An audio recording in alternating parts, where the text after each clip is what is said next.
অন্তর্বর্তীকালীন সরকারের কাছে বেশ কিছু ৮ দফা দাবি সমূহ আছে, সেটা আমরা উল্লেখ করছি এবং সেগুলোর একটু যুক্তি খণ্ডন আমি করে দেব। সংখ্যালঘু নির্যাতনের বিচারের জন্য দ্রুত বিচার ট্রাইব্যুনাল গঠন করে দোষীদের দ্রুততম সময়ে উপযুক্ত শাস্তি প্রদান এবং ক্ষতিগ্রস্তদের যথোপযুক্ত ক্ষতিপূরণ প্রদান ও পুনর্বাসনের ব্যবস্থা করা। অনতিবিলম্বে সংখ্যালঘু সুরক্ষা আইন প্রণয়ন করা।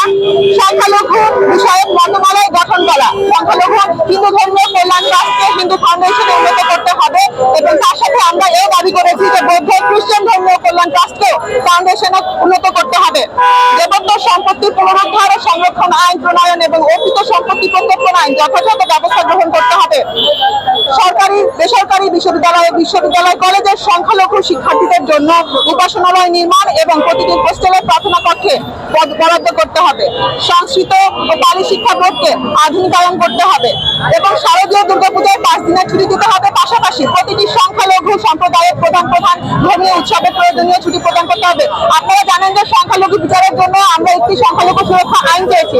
আমরা জানি যে খুন বা ধর্ষণের বিচার পেনাল কোডের মাধ্যমে বা আমাদের যে দণ্ডবিধি আছে তার মাধ্যমে করা সম্ভব, কিন্তু শুধুমাত্র কেউ যদি সাম্প্রদায়িক সহিংসতার শিকার হয় সেই কথা বলে এই কথাটি বলে আমরা যদি শুধুমাত্র বিচার প্রশাসনের কাছে যাই কিংবা আমরা যদি আদালতে দ্বারস্থ হই তাহলে কিন্তু আমরা সাফিসিয়েন্ট বিচার পাবো না, কারণ এটা আমাদের এই ধরনের আইন আমাদের সমাজে নেই।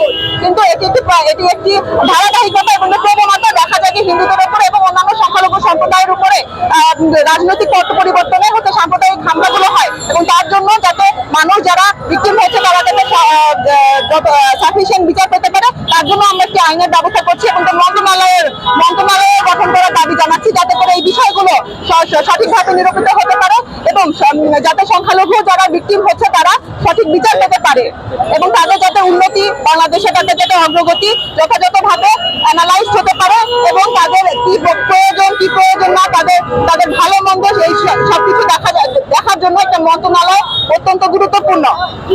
এবং আমাদের যে মানুষরা আমরা যেমন দেখছি যে বৈষম্য বিরোধী আন্দোলনে অনেক ছাত্র জনতা হতাহত হয়েছে, তাদের জন্য কিন্তু প্রশাসন ব্যবস্থা করছে। যারা আজকে আহত আছে, হসপিটালে বেডে শুয়ে আছে এবং যারা মারা গেছে তাদের পরিবারের জন্য কিন্তু ইন্টারিম গভর্নমেন্ট কিন্তু অনেক ধরনের সহযোগিতার হাত বাড়িয়েছে। কিন্তু আমরা প্রথম আলো সহ অন্যান্য অনেকগুলো পত্রিকায় দেখেছি যে আপনার 1000-এরও বেশি 1668 আমি যদি ভুল না হই যে এই সারা দেশব্যাপী ধর্মীয় উপাসনালয় সংখ্যালঘুদের বাড়িঘর এবং ব্যবসা প্রতিষ্ঠানে হামলা হয়েছে এবং অনেক মানুষ মারা গিয়েছে এবং অনেক বন্ধুষিতা হয়েছে এবং এখনো অনেক মানুষ